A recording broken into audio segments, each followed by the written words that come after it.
সবাইকে নমস্কার জানাই। আমার সংবাদ মাধ্যমের বন্ধুরা যারা আজকে এখানে এসেছেন, আজকে দ্বিতীয় আমাদের যে ক্যাবিনেট বৈঠক হলো, সেখানে কিছু কিছু ডিসিশনস যেগুলো নেওয়া হয়েছে সেগুলো আপনাদের সামনে এক এক করে বলছি।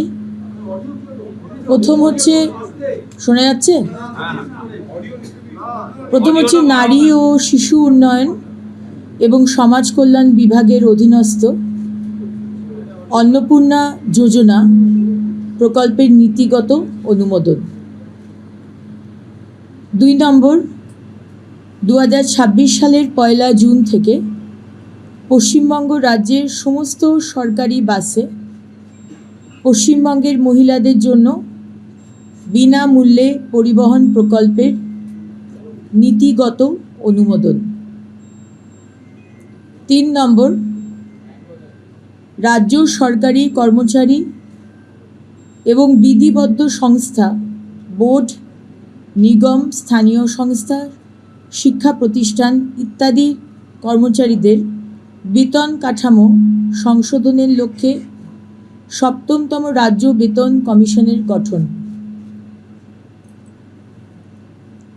নেক্সট, তথ্য ও সংস্কৃতি বিষয়ক দপ্তর এবং সংখ্যালঘু বিষয়ক ও মাদ্রাসা শিক্ষা দপ্তরের অধীনস্থ ধর্মীয় শ্রেণী বিন্যাসের ভিত্তিতে প্রদত্ত সহায়তামূলক প্রকল্পসমূহ বন্ধ।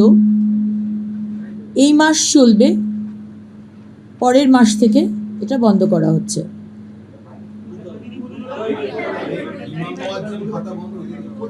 ডিটেলস নোটিফিকেশন দেওয়া হবে, আপনারা তখন জানতে পেরে যাবেন।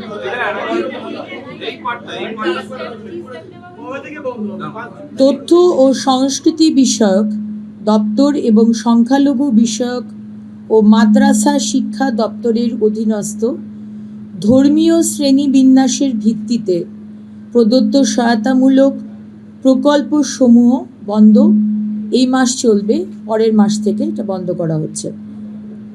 ডিটেলস নোটিফিকেশন দেওয়া হবে, আপনারা জানতে পারবেন। একটা আওয়াজ হচ্ছে। নেক্সট হচ্ছে 2011 WPO 60 এবং সংযুক্ত মামলা সমূহে মাননীয় কলকাতা হাইকোর্টের ডিভিশন বেঞ্চের 22/5/2024 তারিখের রায়ের প্রেক্ষিতে পশ্চিমবঙ্গ সরকারের অধীনস্থ চাকরি ও সরকারি পদে অন্যান্য অনগ্রসর শ্রেণীর জন্য সংরক্ষণের শতকরা হার রাজ্য তালিকাভুক্ত অন্যান্য অনগ্রসর শ্রেণীর তালিকা পুনর্বিবেচনা এবং উপশ্রেণী বিভাগ বাতিলকরণ, মানে নতুন করে এনকোয়ারি হবে এবং হাইকোর্টের নির্দেশ অনুযায়ী যে সমস্ত গোষ্ঠীকে ইনক্লুড করার কথা বলা হয়েছে রাজ্য সরকার সেই বিষয়ে সিদ্ধান্ত নেবেন। এই কটি বিষয় আপনাদের বলার ছিল।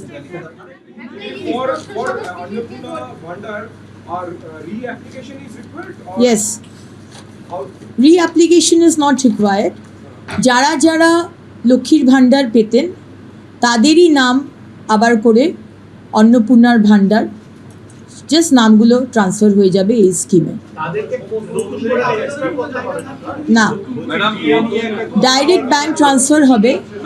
এবং যারা পাননি, আমরা খুব শীঘ্রই একটি পোর্টাল শুরু করতে চলেছি, সেখানে তারা যারা পাননি এতদিন তারা অ্যাপ্লাই করবে।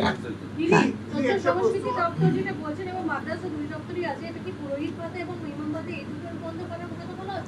সেটা ডিটেলসে নোটিফিকেশন বেরোবে, তারপর আপনারা জানতে পারবেন।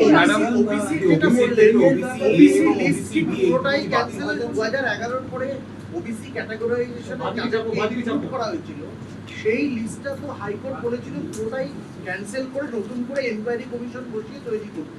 সেইটাই কি করা হলো? পুরো লিস্টটাই কি ক্যান্সেল করা হলো? আজকে হাইকোর্টের নতুন করে এনকোয়ারি হবে এখানে বলা হয়েছে, এবং হাইকোর্টের নির্দেশ অনুযায়ী যে সমস্ত অলরেডি হাইকোর্ট বলে দিয়েছেন সেই সমস্ত গোষ্ঠীকে রাজ্য সরকার সিদ্ধান্ত নেবে এবং তাদেরকেই আবার ইনক্লুড করা হবে। ডিটেলসে যাচ্ছে না। যাদের নাম এখনো লিমিটেড তারা কি এই সমস্ত পরিষেবার জন্য আবেদন করতে পারবেন? যারা সিএ এর জন্য অ্যাপ্লাই করেছেন ইন প্রসেস তারা অন্নপূর্ণার ভাণ্ডার পাবেন। যারা ট্রাইব্যুনালে অ্যাপ্লাই করেছেন তারা অন্নপূর্ণার ভাণ্ডার পাবেন। সেভেন্থ পে কমিশন হলো একটা বড় প্রত্যাশা ছিল যে ডিএটাও আজকে নিয়ে আলোচনা হবে এবং এটাও আগের দিন থেকে একটা ডিএ হয়েছিল। অবশ্যই আলোচনা হবে, কিন্তু আজকের ক্যাবিনেট মিটিংয়ে ওই এজেন্ডাতে ছিল না। ডিএ দেওয়া নিয়ে একটা প্রতিশ্রুতি ছিল যে আজকে ডিএ ঘোষণা হবে, বকেয়া ডিএটা বলছি আরেকটা বিষয় হবে ওটা। দিদি এখন যে ইমিডিয়েট যে বিষয়গুলো রয়েছে 1 জুন থেকে আমাদের অন্নপূর্ণার ভাণ্ডার চালু করতে হবে আমাদের প্রতিশ্রুতি অনুযায়ী। সুতরাং সম্মানীয় মুখ্যমন্ত্রী সে বিষয়ে প্রায়োরিটি ওয়াইজ এই বিষয়টিকে রাখা হয়েছে। সরকারি বাসে মহিলারা বিনামূল্যে যাতায়াত করবেন সেই বিষয়টিকে রাখা হয়েছে। সো যা যা প্রায়োরিটি সেগুলো নিয়ে ডিসকাশন। जो बीसी लिस्ट पहले का था वो क्या था, कैंसिल हो गया, क्या हुआ उसका? মানে যে সমস্ত আমি তো বললাম যে दीदी हिंदी में बताइए। ऑनरेबल हाई कोर्ट जो गोष्ठी का नाम दिए हैं वो गोष्ठी के ऊपर विवेचना होगा। দিদি আমার একটা দিদি, প্রশ্ন আছে দিদি, সুপ্রিম কোর্ট- সরকারি ভাড়া ব্যাপারটা নিয়ে আমার একটা প্রশ্ন আমি বুঝতে পারছি না কিভাবে আগে বলছে সরকারি বাসে যে মহিলাদের যে ভাড়া ফ্রি করে দেওয়া হচ্ছে দিদি সরকারি বাসে মানে সরকারি পরিবহন ব্যবস্থাটাই তো উন্নতর ভঙ্গুর অবস্থাতে রয়েছে, বাস তো দেখাই যায় না। তো সেক্ষেত্রে এই সুবিধা নেওয়ার জন্য বাসের সংখ্যা কি বাড়ানো হবে বা নতুন করে এই মুহূর্তে বাসের সংখ্যা বাড়ানোর বিষয়ে কোনো ডিসিশন হয়নি। যা যা সরকারি বাসের কাঠামো রয়েছে, ইনফ্রাস্ট্রাকচার রয়েছে, সেটি আমরা ব্যবহার করব। এবং আপনারা জানেন যে জুন মাসে আমরা বাজেট পেশ করতে চলেছি, তারপরে অবশ্যই এটা আমাদের মাথায় আছে। এবং মাননীয় মুখ্যমন্ত্রী এটাও বলেছেন কিছু নতুন ইলেকট্রিক বাসেস আমরা নেব। দিদি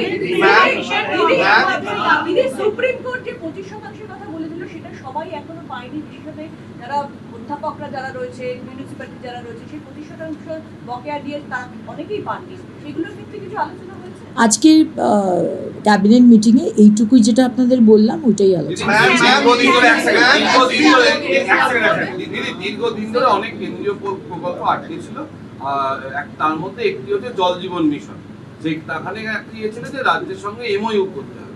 সেই এমওইউটা কি সই হলো বা হচ্ছে বা এরকম? মাননীয় মুখ্যমন্ত্রী বলে দিয়েছেন যারা যারা আজকে মিটিংয়ে ছিলেন, চিফ সেক্রেটারি, হোম সেক্রেটারি এবং advisor to the honourable CM এবং আমরা 5 জন মন্ত্রী, প্রত্যেকটি আমাদের কেন্দ্রের যোজনা আমরা শুরু করতে চলেছি এবং প্রত্যেকটি দপ্তরে কোন কোন আমাদের সেন্ট্রাল গভর্নমেন্ট স্কিমস এতদিন বন্ধ করে রাখা হয়েছিল আমরা ইমিডিয়েটলি সেগুলো চালু করার নির্দেশ মাননীয় মুখ্যমন্ত্রী দিয়ে দিয়েছেন। मैम इस बीच एक नोटिफिकेशन आया है कि 7 राजमार्ग इम्पोर्टेंट 7 राजमार्ग वो नेशनल हाईवे अथॉरिटी को सौंपा गया है, नोटिफिकेशन आया है, ये कितना अहम है? इसका विषय में कैबिनेट मीटिंग में डिस्कस है। Sorry?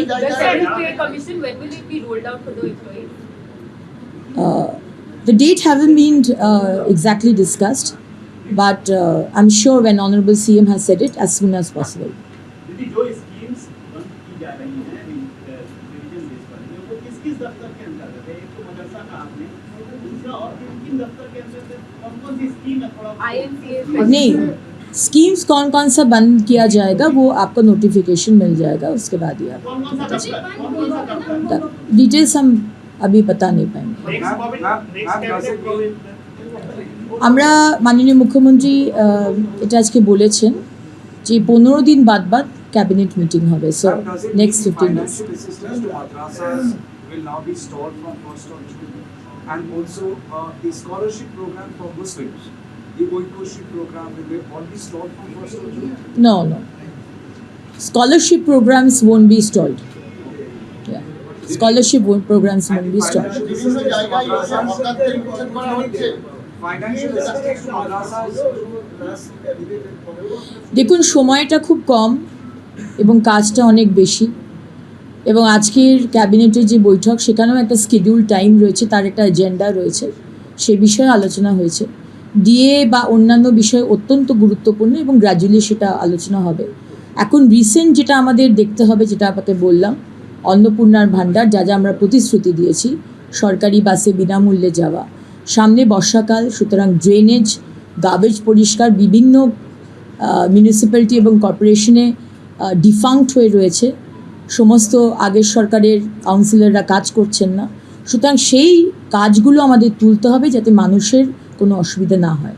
এবং মাননীয় মুখ্যমন্ত্রী খুব ক্লিয়ারলি বলে দিয়েছেন যে আগে ফার্স্ট প্রায়োরিটি হচ্ছে ওইগুলো কাজগুলো তোলা, নোংরা পরিষ্কার, রাস্তা পরিষ্কার, স্ট্রিট লাইটিং, এইগুলো দেখা। সুতরাং যা যা ইস্যুজ আজকে হয়নি পরের ক্যাবিনেটে অবশ্যই। মুখ্যমন্ত্রী হিসেবে মিউনিসিপ্যালিটিগুলো বা এদের যে আমলারা রয়েছে তাদের সঙ্গে মিটিং করবেন বা আমি একটা যোগ দিদি এর সঙ্গে একটা যোগ করে দিচ্ছি, সেটা হচ্ছে নতুন করে এই পরিপ্রেক্ষিতে যে নতুন করে কোনো বিল্ডিং রুলস এবং প্রপার্টি ট্যাক্স রিভিশন, এর কি কোনো ভাবনা চিন্তা রয়েছে?